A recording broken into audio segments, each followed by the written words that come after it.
This is Karen, live with Hollywood Happenings, and today we're with Todd Howard. You graduated in 1976, correct? That's right. From San Diego. Karen.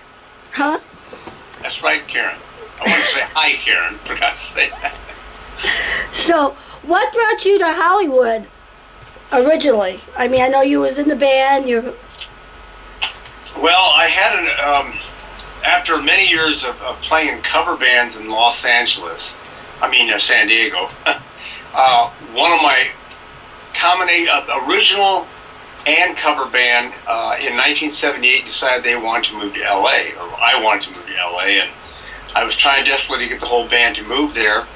I only succeeded in getting a couple of guys there, and then I think it just ended up being just two of us. And so that was in late 79 into 80, I believe, and we worked on that for a while, and it unfortunately didn't work out like we wanted it to. So I eventually sought out other projects and bands, and I ended up playing with about 3 or 4 different projects, originals, and then some bands that I had some people that had done something and had accomplished something, and a couple bands that were almost getting ready to get signed until I came across the band 707. Okay. And what is Cocoa Blue? I think it was Cocoa Blue. Well, that actually is one of the first real bands, first cover bands that I joined back in the 70s when I was still in high school, actually, I think, or just graduated from high school. And they had, and the guys are still around. We just did that re-recording of a bunch of covers that we did back then.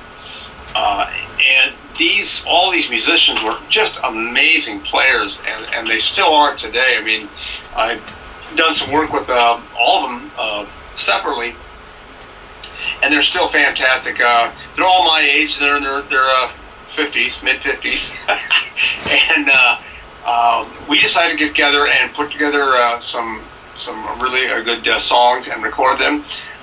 One of the players is Jason Sheff, my cousin, who's the lead singer and bass player for the band Chicago. And then we had Louis Goldsmith on guitar, Ronnie Jones on guitar, and Bob Sale on drums, and then of course me.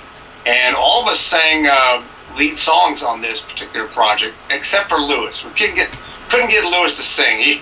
He didn't want to, but we had a lot of fun doing it after about 30-something years, 35 or 36 years, I think. What was your most requested cover song? Well, we didn't put in for a lot of requests. We just did it, So I guess the request came from us. We back then I was really big into some rock, but a lot of Steely Dan, oddly enough. And then we also did some Humble Pie, some Aerosmith and ZZ Top, and a plethora of other material. I think the song we really wanted to do for fun was Rock Candy from Ronnie Montrose's band, which had, of course, Sammy Hagar singing it. And we also want to do Bodhisattva from Steely Dan, which is it's a challenging song musically, and we had a blast doing it. Tell me about 707 and the High Infidelity Tour. 707 was the first major recording act that I joined in LA. I had heard about them from a friend of mine because they were doing this straight ahead rock, and they had a keyboard player that played guitar, and I was told to go see them, check them out in a place called the Starwood in Los Angeles, which is long gone now, of course, and right there on Hollywood, I think it's Sunset Boulevard? No, Melrose? I can't remember what it was. But it was right there in the central part of Hollywood. And I went to see them, and I thought they were good. I thought, wow, that's kind of great. And then I continued, my quest for looking for bands. And I ended up playing with other projects. Then I got somebody called me and said 707 is looking for a keyboard guitar player. And I said, that's me, I can do that, you know. So I got a hold of their management and left a message. They called me back and said, thank you for inquiring, but we've already hired somebody to do the tour. So, okay, thank you. We'll just keep my, my information on file. And they did. They eventually decided they didn't want to use the guy they had anymore. And I think they called me about 6 months after that, which was late 1980. And they said, can you come audition? You know, we're looking to replace the guy. And I said, sure. So I went there and I auditioned. Initially, I was a little bit too Hollywood, so they said, well, yeah, thank you for showing up. How can you be too Hollywood? Well, they weren't really that. I mean, you know, it was the band had character, but it wasn't what was happening there in Hollywood as far as, you know, the big poofy hair and the boots and the skinny pants and the tight shirts and all that kind of stuff. So the management at the time told me, they loved me. They said, look, tone it down, come back and do another audition. So I did that, and I'll be damned if it didn't work out great, and everybody got along, and we ended up shortly thereafter going out supporting REO Speedwagon on a couple legs of the High Infidelity tour, which was a huge tour. Big. How did performing before that type of crowd, how did that like hype you up? Well, I was always kind of like not a class clown, but I always like to entertain. I still do. Matter of fact, my grandson is just like me. It drives my daughter nuts. But I thought it was great. I never had stage fright. And, you know, the bigger the stage gets and the more people are out there, the smaller it becomes, kind of. I mean, it's great to hear the roar of 50,000 people, or 45, or however many thousand were there. There's huge capacities, but it was exhilarating. I fed off it. I really liked it. I mean, it was so much fun to play and perform and make people happy. I think the best thing for me, as it still is today, is when I play songs and sing them and perform, especially my tunes or tunes that I've had something to do with, and people really enjoy it. And to me, that's the best part about it, is transmitting that happiness that I feel when I write a song to somebody that wants to listen to it and get into the lyrics, or the melody, or the arrangement. And that's the best part about it. I mean, when it's a big, vast audience, I'm like, whoa, okay, there's a lot of people, this is great fun. And you try to find a few to play to, but of course, there's so many out there. But it was great. I never had a problem with it. I thought it was fantastic. Now, speaking of your daughter, you wrote a song with her in mind. I think it was called On Your Own? Yes, On Your Own. That was on my... it was an acoustic song on Opposite Gods, my last rock CD, solo rock CD that I did. She went through some troubling times, and there's actually a couple songs on there about her. One about my son, actually two about my son, and she loved it. I mean, she said, you know, you nailed it. That's exactly how I felt, and you know, I mean, how could I not know? Because I was, you know, involved in helping her out with some of the decisions that she had to make, and it was tough. But yeah, it was very heartfelt for me to. I like writing songs that have actual good content, real content. I've written a lot of songs that are, you know, fabrications made up, and they can be fun too, as long as the message gets through.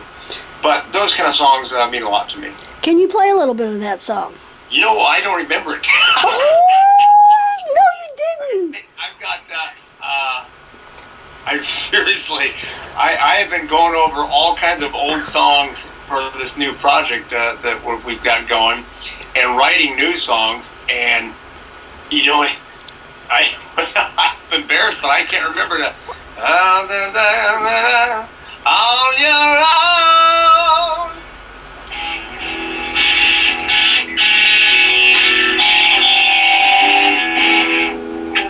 Yes, I can remember it. It was an acoustic tune. I think I may have had a cape on it too. I'm not sure, but Yeah, had I had some heads up about it, Karen, I would have learned it for you. I'm sorry, That's okay.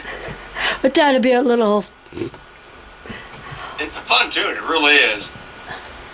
It just kind of. Okay, what about the song?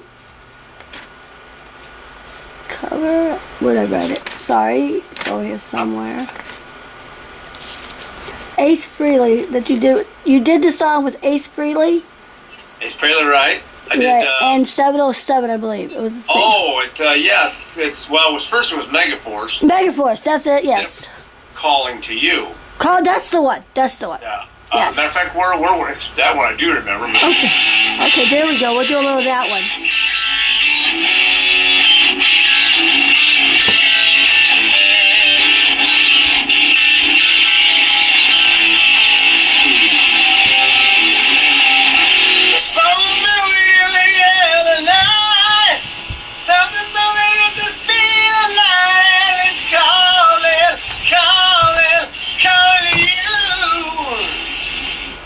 Like that. And the other bands that you were with, what about Ted Nugent? Nugget, Ted Nugent, he was great. You know, I joined Ted after we toured with him in 707, and he loved the band. He thought the band 707 had a lot of heart and soul, and which it did. Since part of the guys originated from Michigan. You know, as did Ted, and so there's camaraderie there. And consequently, Ted's management company ended up, and Ted wanted to manage us after we had some management problems. And anyhow, long story short, 707 band had disbanded in late 83 or 83. And I went back down to San Diego, where I am now presently, and Ted had gotten a hold of me, or the management company had gotten a hold of me and said, hey, we're gonna go out and do a tour. We need a guitar player, a keyboard player. Can you come out and do that? And yeah, sure, I can come out and do that. So I flew out, and we set up to do the 2-week rehearsal before heading out. And they said, so, you know, what have you learned on the new album? I said, well, nothing. I don't have the new album. And they said, what? You didn't get the new album? I said, no, I was never sent anything. So I had to learn a lot of things overnight. Wow. Programming my analog keyboard, you know, setting that up. Analog, wow. Yeah, that was and playing all these parts. You know, I mean, I knew some Nugent songs, but there was all new stuff off the Penetrator album. So I was pretty much up all night. I think I got an hour and a half sleep maybe, and the next day I got up. Oh, typical musician. Typical musician. Yeah, it was. So it really wasn't that much of a problem back then. And we plowed through it and did real well. It was a lot of fun. I had sung background on the Penetrator album just before I moved from San Francisco back down to San Diego. So that's also how Ted knew about me, and the manager knew about me. And we went out I think we did about 6 months in the States and Europe, totally, and had a blast, worked our butts off, and did very well. And that was the end of that, you know. Okay, Cheap Trick. Yes. Because you were there, and then you left for a couple of years, and you came back in the 90s into like 97. Well, you've done your homework, yep. Yeah, after I got done playing with Nugent, once again I was here in San Diego trying to figure out what I was going to do next solo-wise. I didn't have enough clout or any backing to do anything solo. I was still developing as a musician, for that matter. And Cheap Trick had found out about me through a couple people that had been in the band, were in the band presently at that time. The replacement bass player after Tom left initially was a guy named Pete Comita. And he told the band about me, as did another friend who was an assistant producer, co-producer, helping him out, and two other people, I think, in the industry. And then when John Brandt joined, I played both with Pete Comita and John Brandt in LA in bands, and I guess somewhere, I'm not sure of the whole story, but they they also told Cheap Trick about me. He said, hey, this guy can, he can do this and do that. So they got in contact with me, and I had to fly out twice to audition for them as well before it was solidified. And I joined them and as a support, of course, hired gun, in 85 through late 86.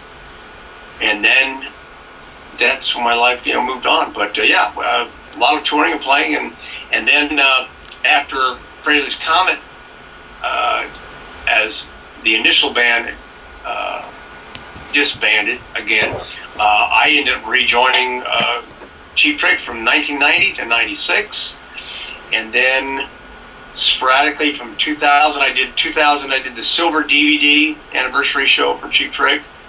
And then some other shows after that. And then in 2008, my last show with them, went to Japan to do their 30-year anniversary Budokan show. I think it was 30 years, yeah. Did that. Very lengthy with Cheap Trick. Very lengthy. What about, were you on the Conan O'Brien show when they was talking about the one CD where the proceeds went to, about the animals? I can't remember. I'll find it. No, I didn't do the Conan show. I did Jay Leno. Okay. And was it Jay Leno? And I forget what else it was. We did a lot of live broadcasts, a lot of filmed concerts, some of which I've never seen. But no, it wasn't the Conan O'Brien show. I think it was either just before I joined or just after I left. I'm not really sure. Did you ever perform with Cheap Trick? I know it was in the early part of the 90s. In St. Louis under the Arch. And how was that? Yeah, on the river. Yeah, how was that to be like, look up and there's like the gateway to the... Oh, that's, all the... So I saw you. It's fun. I've got family that lives there in St. Louis, so... Wow. If they were there, I'm sure. I've been many times to St. Louis to visit family, but besides touring with other bands through there, so I do remember that, I forget, Waterfront? Was it on the Waterfront or something like that? I forget what the title was, but, to remember some of these venues. It was the, I don't remember then if it was a VP parade or if they changed it at that time to Fair St. Louis. Fair St. Louis sounds familiar. It might be. I don't know, but we played there a couple of times. I remember that very often. Yeah. It was a lot of fun. I was wondering, so I saw you there. Oh, really? Oh. I was there. I always like playing down by the water. It just seems to be fun. We played, Cheap Trick played in, where was it? I think Texas or something like that, or some place where we were on the canal there, and that was a lot of fun. And I can't remember all the places, but those kind of waterfront shows are always a blast, especially in the summer because some of the women show up in bikinis and bathing suits and shorts. Oh my! Oh, typical male. Typical male. Out of all the songs that you've written, what's your favorite? Well, the ones. It's hard to ask a writer that too. As the ones that I've recorded and people that are familiar with,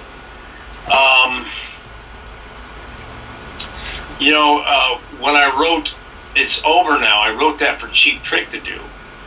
I wrote that in Rick Nielsen's condo that he built for his parents, right above their music store in Rockford, Illinois. I wrote that song on an upright piano, and I thought that song had so much potential, and they ended up not doing the song, of course, and I brought it to Fraley's Comet. That was a pretty intense tune keyboard-wise for me. I thought it was pretty powerful. Guitar-wise, I think Time Ain't Running Out is a good tune. Something Move was a heavy tune. Actually, Something Move, when I first wrote it was really deep and dark, and it was a long song. When I I gave the cassette to Ace and John and Eddie Kramer as a part of an audition. They liked the song, but they're like, "Oh, we have to edit this thing down." So we did, and that's how it ended up on the record, which I loved. I thought it was fantastic to end up on the first record. Like, wow. Now, but yeah, my favorite song of those. It was so heavy. Of course, it was just the guitar.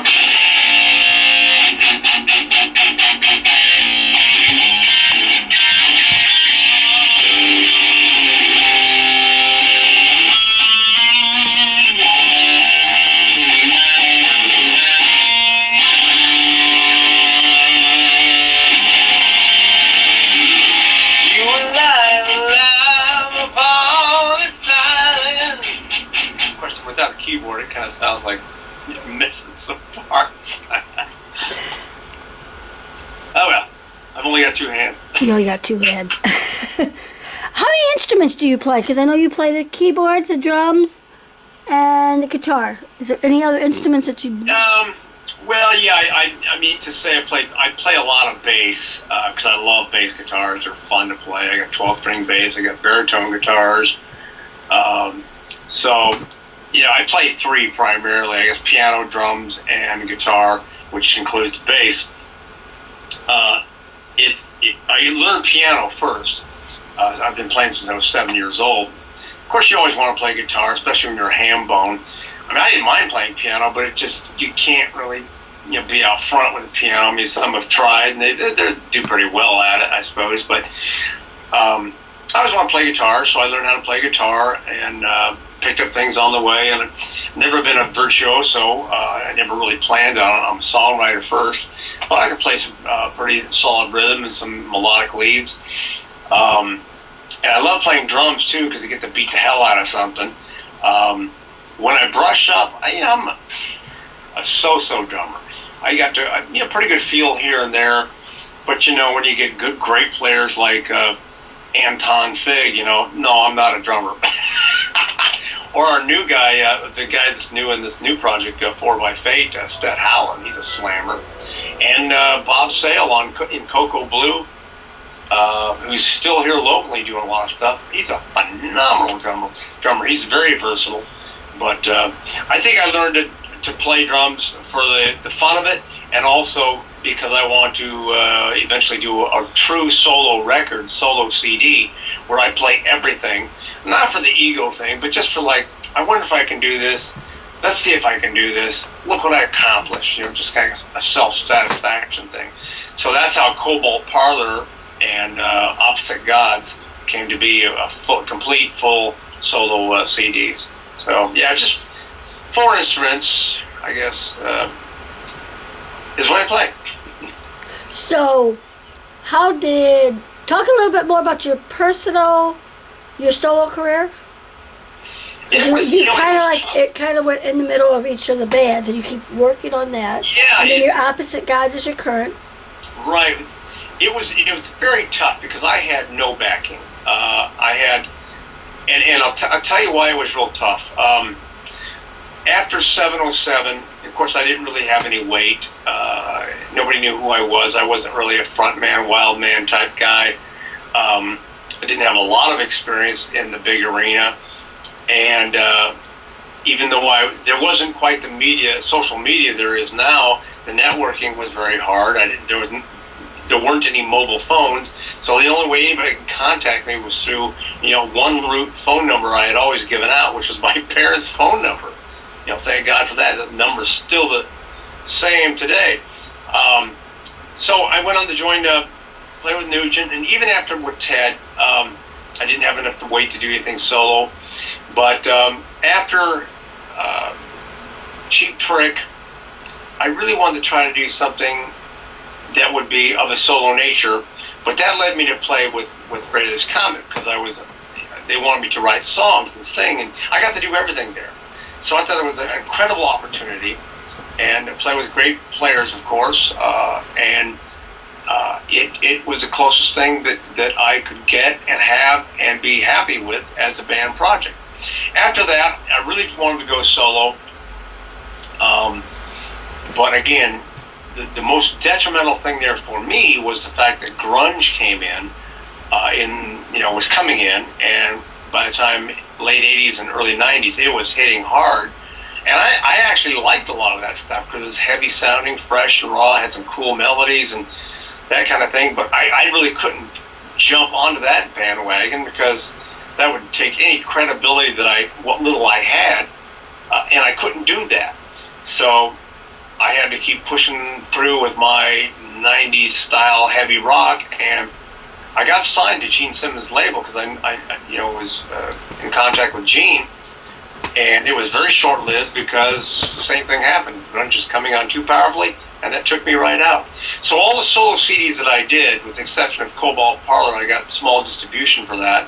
I financed myself by hook or crook, mostly by hard work, and it didn't have enough money and backing and promotion behind it because I was the one doing everything. Not that I wanted it that way, but it was just kind of tough because at the same time I had a lot of things I needed to take care of at home that required my attention and energy. So I was spread real thin and was fortunate enough and had to go back out with Cheap Trick to pay the bills and replenish the cookie jar that I'd used up all the finances to do this. And so it never came to pass. And I tried. To this day, I'm still trying. I'll be writing songs for 4 by Fate. The other guys will be writing for it as well, the band as well. We'll take in outside songs that are good. It's not about me. It's about this damn band being as best it possibly can. So I don't care where the songs come from, as long as they come in and kick ass. So it's a real tough thing, especially in today's market with the people, the younger new people who have a fleeting taste. Thank God for a lot of the fans that have been around a long time. They're more steadfast and more true, and they stick with you. And God bless them. And I'm so very thankful that they are there. Wow. So very thankful. Exactly. How did 4 by Fate come together? Well, John Regan and I have been talking about trying to get Ace back together, hopefully with Anton if possible, to do some one-off shows in New York or here and there for the 25-year anniversary of, Fraley's Comet and Big Red here. And we ended up finally getting a hold of him because we don't talk a lot because obviously we've gone our separate ways. And he pretty much was just not interested in it. And then I found out that he was living, when I talked to him, I went to see him at a book signing and did get a chance to talk to him about the reunion. Come to find out he's living right here in San Diego, and he never contacted me. I'm like, okay. But it never came to pass. So what we decided, we had some other friends who worked this together. One of them was a good friend named Mitch LaFawn, and a big Kiss fan, a big Kiss supporter. And he does a lot of stuff for them on the side, I believe, in promotional sense. He kept bugging us to try to do something that could be Kiss and Fraley's Comet oriented. So John Regan and I thought about, well, maybe we could do something like that. So we started trying to assemble other players, and people were helping us out with that. And then we stumbled upon, or not stumbled, we pursued Danny Stanton at Collier Entertainment, and he found us Stat Howland, the drummer Stat Howland, who used to play with Wasp. Great guy, fantastic guy. At the same time, we had already pretty much procured through some of our Canadian connections, which is Mitch LaFawn, Sean Kelly, who's a great guitar player, fantastic guitar player. And I think the appealing thing for both John and myself is that these guys are not jaded. They're not, stars in their own minds. They're incredible, capable musicians, and we all have the same idea, same plan, and same goal, which we want to do. And as a matter of fact, we, at the time of this taping, it'll be this coming Thursday. I fly out to New York And we all fly out there to do our first rehearsals to get the set list that's already been established and we're working on. Get that done, see where we're going to go from there, take some pictures, get some recent shots of us all, and see how it flies. We've got some shows booked, a lot in Europe. Some shows are starting to pop up here in the States. It depends on the demand, depends on how well we're loved, received. We'll see what happens. So yeah, I noticed that you have a lot of shows right now in Europe, and you just got a few. And okay, that was you. I thought our Skype froze. So, how many shows do you have booked in the States so far? And when do they start? I think there are 1, 2, 3. I think there are maybe somewhere around half a dozen, maybe. Okay. Because this just started. I mean, so where are they like booked from? Like, I think mostly the East. I think the East Coast. I believe we have one of them. A couple of them are, I think, somewhere in the Midwest. Maybe one's in Texas. And I don't recall. I don't even remember. I've been so busy at my own studio. I'm at my home right now, but I've been busy in my recording studio, which is my rehearsal place as well, working on so much stuff and then taking care of some other things. And I get the notice. Oh yeah, we got this, we got that. Okay, I'll put that on the calendar. And then I forget about it because I'm over there, working on these new tunes that I got.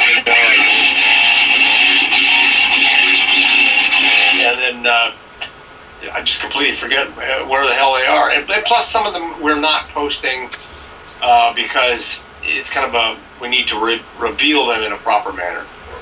Oh, okay. I'm sure St. Louis is going to be one of the ones since you got families from there. Oh, well, yeah. I mean, I think that it's not only so much the family, which is always good. I think it's going to be where it will be beneficial for us to do a show there based on the interest of, hey, that sounds interesting. You've got John Regan from Billy Idol, Mick Jagger, the Stones, Stephen Stills, Peter Frampton, a plethora of players. Then Seth Howland from Wasp, and Lita Ford, and Sean Kelly from his Crash Kelly, and Nelly Furtado, and me with my connection. So it kind of makes a nice package, and we have to find out where that may spark the most interest. As we'll be doing a lot of Fraley's Comet stuff as well. So hopefully, it'll, and word of mouth will happen as soon as we do some shows. These guys are smoking, or these guys are really good, or I'm going to go with those two. So how do you think social media would play into, as compared to the old-fashioned way of doing the promotions, and now social media, you can kind of get on and self-promote yourself? Well, yeah, there's two different perspectives there. You've got the self-promotion perspective, like, we rock, we're the best, and then you've got the reporting from people that actually see the shows and may or may not like you. So it's great because it's fast and it's accelerating. It's also a blender of misinformation or which can go both ways again, bad or good. So yeah, it's much different, of course. I think for people, promoters that are looking to put something together, it's quicker and more decisive. Like, wow, based on things I'm reading or hearing, this is what we want to do, or based on what I'm hearing, seeing, reading, this is what we don't want to do. So it can work both in your favor, and probably rightly so. It cuts down a lot of the crap. And how long does it generally take you to write a song? Well, it depends on the inspiration. I've written something like Time Ain't Running Out. I think I wrote that thing in about a half an hour because it just flowed. Matter of fact, I wrote that song for Fraley's Comet when I was writing something else. I forget what the other tune was, but it just comes to mind. Like, I've got on my iPhone, I'm writing songs all the time. I've got, I don't know how many ideas there that I need to finish. The problem is they come at such inopportune moments that when I'm doing something else, I've got to work it out and then go, oh yeah, I'll work on that when I get home. And if I don't record it, it's gone. But usually I take a little more time now to write songs because if you write them too quickly, unless they come really quickly, I try to progress in a manner where the song has some intelligence to it, and something that I like, that I find appealing and fresh, because there's so many other things I've written before, and they start to sound a little bit the same. And go, okay, where have I heard that before? Oh, I've written that part somewhere else, which is normal. But so I take a little more time. I've got some songs right now that are just slamming, and I can't wait to bring them to the guys. And even I played this one for my son. He actually came in. He lives in my recording studio right now. He's going to college, and he came in when I was just finishing up my rehearsals and going over this new song, and it's got this neat little riff in it right in the verse, and he goes, I like that. That's great. And he likes weird stuff. And he's 29 years old, and he's not really nowhere near a rocker at all. But he liked this particular songs because it's just heavy and different. So that's what I strive for when I'm writing songs. How was it to work with like Gene Simmons and Ace Frehley? Obviously two different characters, and a lot of the Kiss fans will attest to this, because a lot of the diehards know exactly how Ace is and know exactly how Gene is. I actually met with Gene. I met him way back in 1980 when I was playing with another band, and he was auditioning us with his then girlfriend Diana Ross. That's when I first met Gene, and he remembered me. Unbelievable. Even later on, when I got more popular and sort of famous, he goes, "Oh yeah, how you doing? I remember you with so-and-so." I'm like, wow, good memory. Gene was good. He's methodical. He's business-minded. He always has been. That's what's made Kiss so phenomenal, marketable. He knows what he wants to accomplish. He usually gets it done.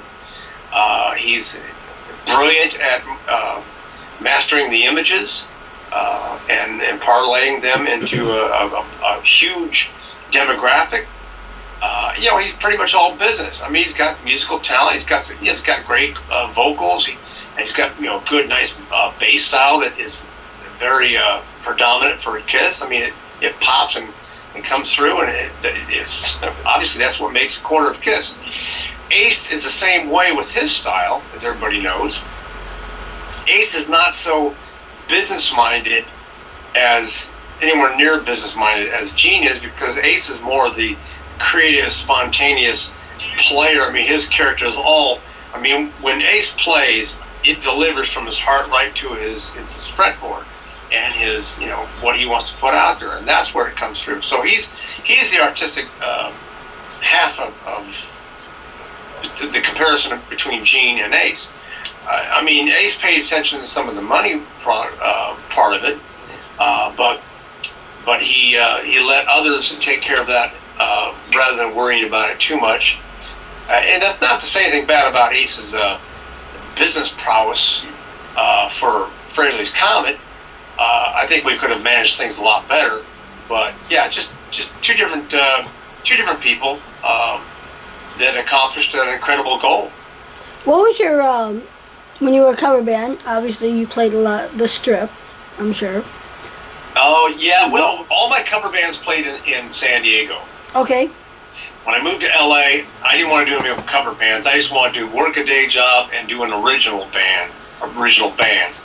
So back then I was always writing songs, and of course I had more energy. I was only 22 years old. 22 years old, I think, is when I moved up there. And so I could work all day and then drag around a bunch of heavy keyboard and guitar equipment at night in my van, which I loaded a lot myself. My God, it was hard. The days before the roadies. Just the originals.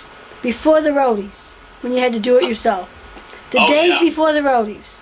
Oh yeah, there was no roadie. Sometimes you'd have guys help you, depending if we did a show. Then you'd have people help you, because I had a Hammond B3. I had a big, giant folding Yamaha grand piano, my amplifiers, my guitars. It was a lot of stuff, and I'm not a big guy. I mean, I muscled through it, but it took out my back on more than one occasion. How did so you played the Viper Room or the Whiskey A Go Go or the Key Club? The Viper Room. Viper Room. I would have loved to. We did the Whiskey. We did the Key Club. Troubadour. God, what else did we play? There was venues in North Hollywood. I forget what they are now. We played some other place on the Strip.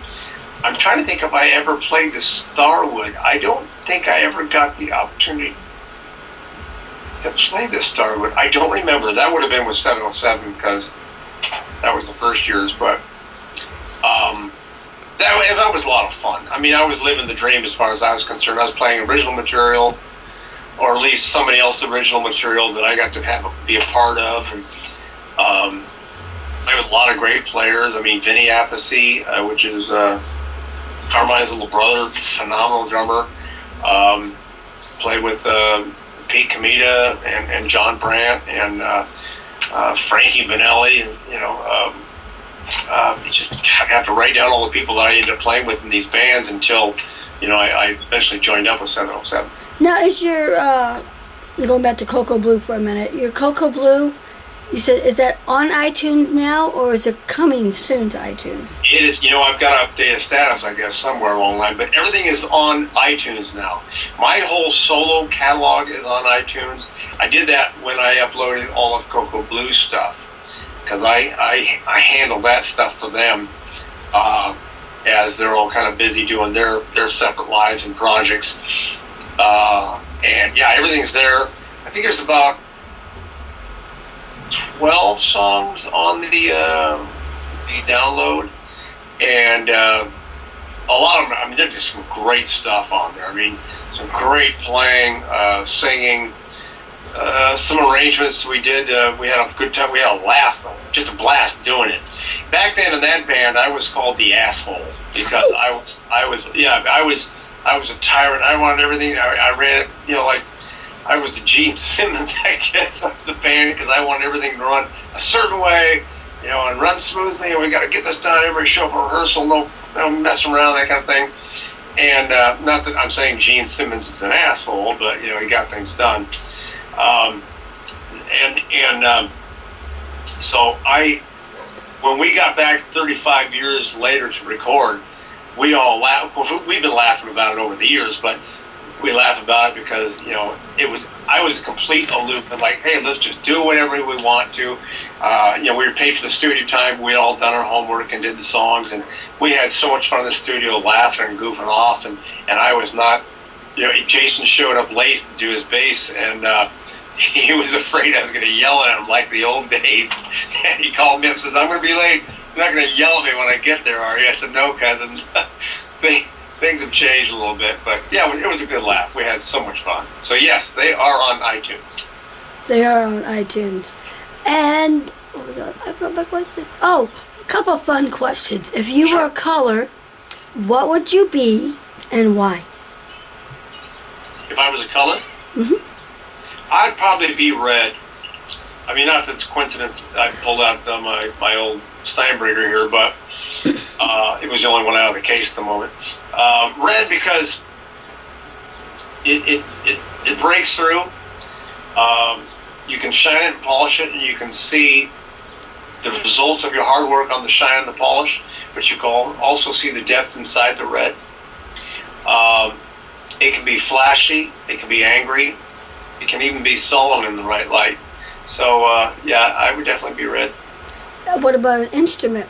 If you were an instrument, what would you be and why? A piano. I'd be a piano. Because the one great thing about me learning piano first is I can play, and I do strange inversions on the guitar and piano. They're kind of unorthodox because, well, it's just the way I am, I guess. They're not real wild, but I'd probably be a piano because, or I would be a piano because I can play the bass notes, I can play the top color notes, and I can sing the melody through it that haunts through the bottom chords and bottom notes and the top chords, or I can play those as well. And just by simply changing a triad or a fifth or minor to major, you can evoke so much different color and emotion through a piano and the songs. As opposed to, I mean, some guitar players can do that and then more, I don't.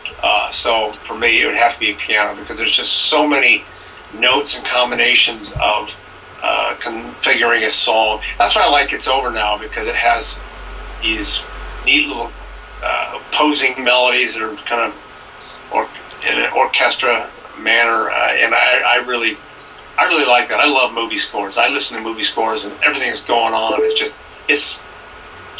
just fascinating for me. So piano, short answer. So, how do you see the difference between like keyboards and the actual piano? How do I what now? The difference? Is there any real big difference between the keyboard and the piano? Well, in a general term, a keyboard will cover everything that has keys on it. From, in my definition, a clavinet, harpsichord, organ, piano, Moog, synthesizer, anything with a keyboard that has black and white keys is a keyboard. Piano, of course, is just a piano, which there are different variations: upright, a grand, baby grands. So that's the only variation that I know. Which do you prefer, being a drummer? The drum machine or the real bam, bam, bam? Oh, well, the real drums. I mean, and I say this because all my demos I used to do, I work with many different drum machines. I programmed drum machines. Hate them. They just drive me nuts, and there's no life, there's no soul to them. You can make them have a certain amount of soul depending on how you program them. But after I did my first solo effort, which was more like a hobby, which was called Silhouette, I used a drum machine because I did not have drums. So I used a keyboard, one of my Korg keyboards, and I programmed each song on the drums, and it took me probably on average to refine it to where it was even halfway acceptable to me, about anywhere from 30 to 40 hours to get each song right. And it was fun, challenging, and I've done some sequential type drum machines afterwards, but hands down, live drums. And even when I play my own drums to my CDs, I have to play to a click track, which is just about as uninspiring as it comes, So yeah, I love tracking and doing real drums because you have a fat, real feel. So how do you unwind after a show or after a recording session or whatever? Oh, well, usually I like to sit in a hot tub or jacuzzi with a martini, a Belvedere martini, Grey Goose martini, but that's pretty much it. Just relax, low noise level, that kind of thing. But right now I'm not having any cocktails or drinking at all. Just recreational drinking, I should say, because I've just got so much work and energy I need to use. And so now when I relax, I guess it'll just be a hot chocolate. Oh, and my hot tea. Now, do you do the hot tea with honey and lemon? That's a singer thing? No, I've gone through a lot of different methods to try to preserve the voice live. And the best thing for me is honey and warm tea after the show is really good. I like that. You can do it before. It depends on the singer. But for me, I use room temperature bottled water with some lemon juice in it. A certain percentage mixture, not too much, but just enough to help the vocal cords stay in shape. And yeah, just room temperature water. Depending on the severity, how heavy I'm singing, how hard I'm singing, because I have different vocal styles. Sometimes I'll have to use a little bit of something cool with ice at the end to help the throat calm down. But that can also be dangerous. So usually you just have to sing your way down, talk your way down, and that includes just either warm tea or just room temperature water. And what about? I just lost my thought. Singing, water. water, Honey, hot tea, vocals. cocoa. Oh, head chef. What is head chef? 1957 to present. What is that? I don't know. I It says thought by the river head chef. because I cook. Oh, I should say that, yeah, because I'm not a cook, but I cook. I've been cooking ever since I was a kid. I got tired of waiting for my parents to get up and my dad and my stepmom to get up. So I learned to cook at 7 years old. I started making my own eggs and that kind of stuff. But I'm between my wife and I'm the one that cooks. She bakes on occasion. She likes to bake. She's not a cook. She'd rather go out to dinner or bring dinner home from a good restaurant as opposed to cooking. So, and she likes everything I make. We eat primarily fish and vegetables. And so I cook all kinds of different fish. Like last night I made fish tacos for my son and my wife and my son's girlfriend. So yeah, that's why I'm the head chef. by the river. What? It said by the river head chef. So By the river, yeah. I guess that's the name of your restaurant. That's, of course, a reference to the late Chris Farley's "I live in a van down by the river with my government cheese," something. It just sounded funny, so I just put it in there. So what's your specialty? There's a couple of them, but probably the swordfish. And a lot of people freak out when they hear this, but I made in here in San Diego, they're taquitos, but they're also called rolled tacos. You can get them anywhere in any frozen food section, and I use swordfish and olive oil and certain secret spices, and I make that with my own homemade guacamole, and some Mexican rice or Spanish rice and some black beans, and that's pretty much everybody's favorite. I also do an incredibly tasty plank salmon or sesame and ginger marinated salmon with angel hair pesto pasta and Caesar salad. Anything fish I can do pretty much. I don't do sushi. I let the professionals do that. I love sushi, but mostly fish dishes, I guess. I also eat or make barbecue, my kind of barbecue chicken. Not very often though, because the wife doesn't eat it. But I also like carne asada, which is thin strips of marinated Mexican-style beef, and it is unbelievable. Make it for me hard to sometime. find good stuff here that is. It's hard because you go into a great Mexican market to get the carne asada, and because I'm a white boy, I come in. They don't know that I'm part Mexican, but I go in there and look like a white boy, so I'm not really sure I get the best bits of carne asada. But I love that when I get a good piece. It's unbelievable. So,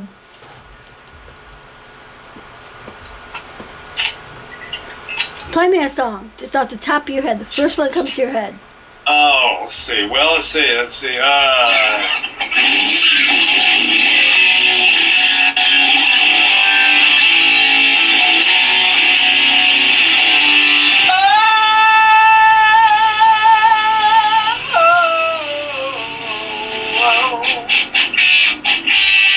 Of course, guitar's out of tune now, so that's the end of that. Oops! Got to tune it. My fault. Sometimes you bump them, Poor Red, he's a refret. And you're a pro-choice, pro-gay marriage. Yes. Yeah, I am. So you voted for that Proposition 8 that was in California? I probably did. Here's the rubs. I'm very liberal about a lot of things. I'm very conservative about other things. I guess I'm fiscally conservative and somewhat socially liberal. I have a real hard time with a lot of political things, and I don't really drag people on Skype. They know pretty much where I stand, and I think I've upset some people because they're not as conservative as I am. and I think that upsets them that I'm not as liberal as they are. But I have a lot of respect for people that have their views, but I come across more strongly conservative than I do liberal. But it's only from it stems primarily from the fact that I've worked very hard for what I have, and we are taxed to provide for those who definitely need help, and there are a lot out there that definitely need some real help, and I'm all for that because that's the way that the system should work. What I'm not for is the taking advantage and the erosion of rights and freedom and privacy and the pursuit of happiness by anybody in office, regardless of party affiliation. But to anybody in office that especially tries to accelerate this on an ideology that I don't agree with. So it's tough because a lot of people that like rock and all stuff are very liberal, and that's good. I am too about a lot of things. But I don't want to be taxed 60% or 70% when I've already put my dues in and my hard work. I'm 57 years old, 57 in September, and it's kind of like me restarting over here again, and then I got to be pounded into the pavement by taxation. I think, come on, I've already paid a lot of dues, and I've already taken care of a lot of things. So, but yes, I am. We have a lot of gay friends, a lot of events that we have attended that are gay pride stuff that our friends have been in. I have absolutely no problem with that. What about the Gay Pride Fest? Have you been to the Gay Pride Fest here in West Hollywood? I've never been to that one. Because That's something. Well, I spent a lot of time at Venice Beach, so it's probably not as celebrated, but it's got to be incredibly entertaining, But because I live here, anything that I would do would be here in San Diego. But I also believe in pro-choice because it's a woman's body. I do believe in a higher power, but I do believe it's a higher power by definition of those that are sane, as opposed to not being able to take care of the body the way you may feel necessary. It's it'll be forever a touchy subject, and that's why I don't bring it to the stage. I would never dream to bring it to the stage because when I go see somebody play live, which is very rare, I don't want to hear them bark about what they believe because I don't care. What I want to hear them is sing, like when I go see Alice in Chains or Stone Temple Pilots or some heavy band that I like. I want to hear their songs. I don't want to hear their crap about their views or the fact that they don't like, the Second Amendment or whatever. I mean, I'm pro Second Amendment, but I'm not going to sit there and bark about it all on stage because nobody wants to hear that. They want to be entertained. So that's where that belongs. Now, you're from the day when you had to get out, do a lot of hard work to make yourself known. What about the reality shows? Except we did have Star Search. Oh, you mean... like Star Search, and then they re-brought back, like American Idol, they tried to bring back the Star Search and the X Factor, and... Right. And now the Rising Star is going to be coming up. There's a lot of them because a lot of the youth wants to see that and enjoy seeing it, as does a wide demographic of people as well, and audiences. I think that's great because